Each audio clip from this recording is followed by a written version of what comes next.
அருட்பெரும் ஜோதி அண்ணாமலையானுக்கு அரோகரா. ஆனந்த வணக்கம். திருவண்ணாமலை ஆந்திராவில் ஒரு பகுதியாக மாறி வருகிறது என்று அனைவருமே பேசிக்கொண்டிருக்கிறார்கள். அது உண்மையும் கூட தான். ஏன் ஆந்திர மக்கள் வந்தாங்க அப்படின்னா, அங்கே இருக்கக்கூடிய ஒரு ஜோதிடர் அண்ணாமலையாரை தான் ஆந்திர மக்களுக்கான குலதெய்வம் என்று சொன்னதுக்கு பிறகு மக்கள் தொடர்ந்து அங்கு ஆந்திரா மக்கள் வர வர அதுக்கான சூழல்கள் ஏற்பட்டுருச்சு. இப்போ நம்ம தமிழ் மக்கள் அங்கே போய் வழிபடக்கூடிய வாய்ப்புகள் இருக்குது இல்லை அப்படிங்கிற பல கேள்விகள் வந்துருச்சு.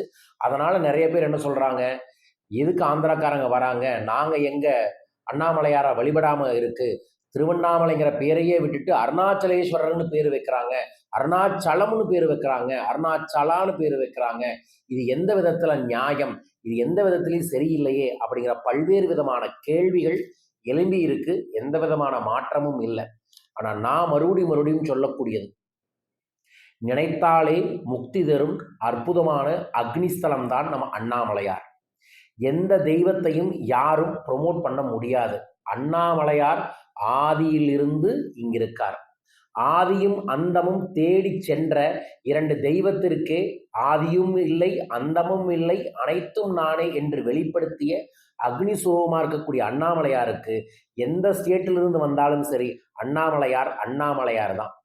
இதை பற்றி பல்வேறு விதமான எதிர்மறைகள் வந்தாலும் இப்போ நீங்கள் மதுரை மீனாட்சி அம்மன் கோயிலுக்குள்ளே போய் கவனித்து பார்த்தீங்கன்னா பாதி பேர் தமிழ்நாட்டில் இல்லாமல் மற்ற ஊர்களிலிருந்து வந்திருப்பாங்க. ராமேஸ்வரம் போய் பார்த்தீங்க அப்படின்னா 70% தமிழ்நாட்டில் இருக்கக்கூடிய மக்களே அங்கே இருக்க மாட்டாங்க. ஸோ ஒரு மக்கள் ஒரு சீசன் மாதிரி சில கோயில்களை படையெடுத்து வழிபாடுகளை செய்வாங்க. அதற்கப்புறம் கோயில் இருக்கக்கூடிய சக்தியும் அவங்களுக்கு இருக்கக்கூடிய நம்பிக்கையும் பெரும் மாற்றத்தை ஏற்படுத்தி தரும். திருவண்ணாமலையை பொறுத்தளவுக்கு அக்னிஸ்தலமாக இருக்கக்கூடியது. அக்னி என்பது இயல்பாகவே காந்தம் போல அனைத்தையுமே ஈர்த்து கொண்டே இருக்கும். நம்ம எல்லாம் ஒவ்வொரு தனி மனிதனும் இந்த வெளிச்சத்தை பார்த்தா போய் ஒட்டிக்க முடியல, அந்த ஈசல் மாதிரி ஒரு பூச்சி மாதிரி தான். ஏன்னா அதை விட பிரம்மாண்டமான வெளிச்சம் தான் அண்ணாமலையாரே. இப்போ ஆந்திர மக்கள் இங்கே வராங்க அப்படின்னு ஆச்சரியப்பட வேண்டியதில்லை. உலகத்தில் பல நாடுகள் இருக்கிறவங்க இங்கே தொடர்ந்து வந்திருக்கிறாங்க. 25 வருஷத்துக்கு முன்னாடி யாருமே போகலை அப்படிங்கிற ஒரு பகுதி இருந்தாலும் அண்ணாமலையாரை தேடி, சிவனை தேடி, சித்தர்களை தேடி, ஆன்மீகத்தை தேடி போனவங்க தொடர்ந்து போயிட்டு தான் இருந்தாங்க. இப்போ அது கமர்ஷியல் உலகமாகவே வந்தாலும் நம்ம பெரியவங்களே அழகாக சொல்லிட்டாங்க, நீ எங்கே இருந்தாலும் சரி ஒரு நாளைக்கு ஒரு நிமிடமாவது அவரை நினைத்தாலே அவர் முக்தி தருவார் என்கின்ற வசனத்தை நாம் புரிந்து கொள்ள வேண்டும். அண்ணாமலையார் ஆந்திராக்காரங்க டாமினேட் பண்ணுவாங்க அப்படிங்கிற ஒரு வார்த்தையே கொடுக்கவே வேண்டாம். ஏன்னா அண்ணாமலையார் நமக்கானவர், நம் மண்ணுக்கானவர். அண்ணாமலை உண்ணாமுலை என்கின்ற வார்த்தையிலேயே நமது சித்தர்கள் பல்வேறு விதமான அமிர்த சூட்சமத்தையும் நெற்றிக்கண்ணை திறக்கக்கூடியதையும் ஞானக்கண்ணை உணரக்கூடியதையும் இந்த பிறப்பையே உணரக்கூடிய பல ரகசியங்களை நமக்கு வெளிப்படுத்தியிருக்காங்க. ஆதலால் நம்ம அண்ணாமலையார் ஆந்திராக்காரங்க எடுத்துட்டு போயிடுறாங்க, தெலுங்கு தேச மக்கள் உள்ள வராங்க அப்படிங்கிறத பற்றி உரி பண்ணிக்க வேண்டாம்.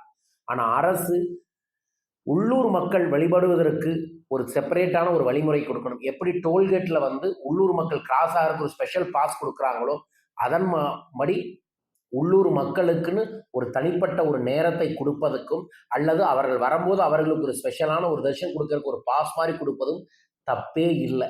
ஏன்னா இத்தனை ஆண்டு காலமும் அண்ணாமலையார் நிறைந்திருந்து நிலைத்திருந்து அருள் பாலிப்பதற்கு அதை மெயின்டைன் பண்ணிட்டு இருக்கக்கூடிய திருவண்ணாமலையை சுற்றி இருக்கக்கூடிய அன்பர்களும் மக்கள் மட்டுமே காரணம். அதனால அந்த மக்கள் அந்த அண்ணாமலையாரை தனியாகவே வச்சிருக்க மாட்டாங்க, குடும்பத்தில் ஒன்றாக இருப்பாங்க. கார்த்திகை மாதம் வந்தால் ஒவ்வொரு நாளும் திருவண்ணாமலை இருக்கக்கூடிய ஒவ்வொரு மக்களுமே, ஏன் ஒவ்வொரு உயிரும் கூட கிரிவலம் தான் வழிபாடுகளை செய்வாங்க. விளக்குகள் போடாமல் வழிபாடுகளை செய்ய மாட்டாங்க. அவங்க ஒவ்வொரு குடும்பத்திலையும் அண்ணாமலையாரோட நாமத்தில் இருக்கக்கூடிய நபர்களும் இருப்பார்கள். ஸோ அண்ணாமலையார் இந்த பிரபஞ்சத்திற்கு சொந்தமானவர். ஆனால் அண்ணாமலையாரை முன்னெடுத்து செல்ல வேண்டியது திருவண்ணாமலை சுற்றி இருக்கக்கூடிய மக்கள் மட்டுமே. அதனால் அரசு இதற்கு ஒரு பொறுப்பெடுத்து அண்ணாமலையாருக்கான கோயில்களில் இப்போ பல்வேறு விதமான எதிர்மறைகளை பரப்புறாங்க. இந்த நேரத்தில் இந்த தீக்காக்காரங்க, கடவுள் மறுப்புக்காரங்க இதை மார்க்கெட்டிங்காக பயன்படுத்தி இப்படியே போய் சாமி கும்பிடணுமா, இப்படி எல்லாமே பேசுகிறாங்க பாருங்க அப்படின்னு எது நெகட்டிவாக அதை எக்ஸ்ப்ளோர் பண்ண பார்க்குறாங்க. 1000 பாசிட்டிவாக சொல்கிறது இல்லை. ஆந்திர மக்கள் நிறைய பேர் வரங்காட்டிக்கு அங்கே நிலத்தோட விலை அதிகரிச்சிருச்சு, அங்கே விலைவாசி உயர்வாயிடுச்சு. ஆனால் அதே சைடில் அங்கே இருக்கக்கூடிய சிறு குறு தொழில் இருக்கிறவங்களுக்கு நிறைய வியாபாரங்கள் நடக்குது, நிறைய பணவரவு வருது, வர்த்தகங்கள் அதிகமாகுது. அப்படிங்கிற நேர்மறையும் நம்ம பார்க்கத்தான் வேணும். ஸோ ஆதலால் அண்ணாமலையார் என்றுமே நமக்கானவர். நினைத்து கொண்டே இருங்கள் ஒவ்வொரு நாளும் அண்ணாமலையாரை. அண்ணாமலையாருக்கு அரோகரா ஒவ்வொரு நாளுமே சொல்லுங்கள். தீபம் ஏற்றும் பொழுது அண்ணாமலையாவே பார்த்தீங்கன்னாவே போதும். அந்த கார்த்திகை ஜோதியாய் நம்மூல் இருக்கக்கூடிய ஜோதி வழிபாடாய் அண்ணாமலையார் இருப்பாரு. ஏன் இதை பதிவு செய்யறேன்னு நிறைய பேர் ஏன் இதை பத்தி பேசல, உங்களை பத்தி தப்பா அல்லது கிண்டல் பண்ணி குபேர கிரிவலத்தை அறிமுகப்படுத்தினவரே இவரு தான், இவர் இதை பத்தி பேசலையே அப்படின்லாம் சொல்லிட்டு இருந்தாங்க. நம்மெல்லாம் எதையுமே அறிமுகப்படுத்தலை. அண்ணாமலையாருக்கு நம்ம ஒரு விளம்பரம் பண்ணுறோம் அப்படின்னு சொன்னாவே இது உலகத்தில் மிகப்பெரிய காமெடியாகவே மாறிடும். ஆதி காலத்திலிருந்து ஒரு விஷயத்த இப்போ இருக்கக்கூடிய சோசியல் மீடியாவில் நான் சொன்னங்காட்டிக்கு அதை நான் சொன்னேன் அப்படின்னு சொல்கிறாங்க. பட் அப்படியாவது என்னை நான் சொன்னேன்னு ஒரு வார்த்தை பதிவாயிருக்கு. அண்ணாமலையாருக்கு நான் ஒரு மார்க்கெட்டிங் எக்ஸிக்யூட்டிவாக இருந்துக்கிறேன் அப்படிங்கிறதுல எனக்கும் பெருமை தான். ஸோ எதற்காக இதை பதிவு செய்கிறேன்னா, அண்ணாமலையாருக்கு நம்ம மக்கள் தொடர்ந்து போங்க. வாய்ப்பு இருக்க முதலாம் கிரிவலம் போங்க. பௌர்ணமிக்கு தான் போகணும், குபேரகிரி வளம் தான் போகணுன்ட்டு இல்லை. எந்த நாள் போனாலும் அண்ணாமலையார் நமக்கு அருள்பாலிப்பார். அங்கே இருக்கக்கூடிய சித்தர்களின் அருளும் ஆசியும் நமக்கு கிடைக்கும். வாய்ப்பு இருக்கும் போதெல்லாம் திருவண்ணாமலை போவோம், அண்ணாமலையாரின் அருளை பெறுவோம். இந்த மாதிரி அரசியல் சார்ந்து இந்த மாதிரி ஒரு தாக்கங்கள் ஏற்படுவதற்கு காரணமும் அதே அண்ணாமலையார் தான். ஏன்னா அண்ணாமலையாரின் அருமையும் பெருமையும் பிரபஞ்சத்திற்கே வெளிப்படுத்தக்கூடிய ஒரு சூழலை அந்த இறைவனே ஏற்படுத்துகிறார். ஆவதும் அவராலே, ஆக்கப்படுவதும் அவராலே, வெளிப்படுவதும் அவராலே. இதை என்னை பேச வைப்பதும் உங்களை கேட்க வைப்பதும் இந்த திருவிளையாடலுக்கு காரணமும் அவராலே. ஆதலால் இந்த சிறு மனிதர்களாக இருக்கக்கூடிய நம்ம இதை போட்டு எதிர்மறையாய் பேசுவதை விட இதன் மூலமாக நடக்கக்கூடிய நேர்மறை விஷயங்களை பேசி இன்னும் நம்மளோட தெய்வீக நிலையங்களை இன்னும் பயன்படுத்தி உலக மக்கள் நன்மை பெற வேண்டும் என்பதற்காகத்தான் நானும் இதை பண்ணுறேன். அதுவும் இதை பற்றி பேசணும்னு அவசியம் இல்லை. எல்லாம் அண்ணாமலையார் தான். அண்ணாமலையாருக்கு அரோகரா என்கின்ற ஒரு வார்த்தையை தவிர இதில் நான் எதுவும் பதிவு செய்ய விரும்பலை. பட் இருந்தாலும் இதை பதிவு செய்கிறோம்.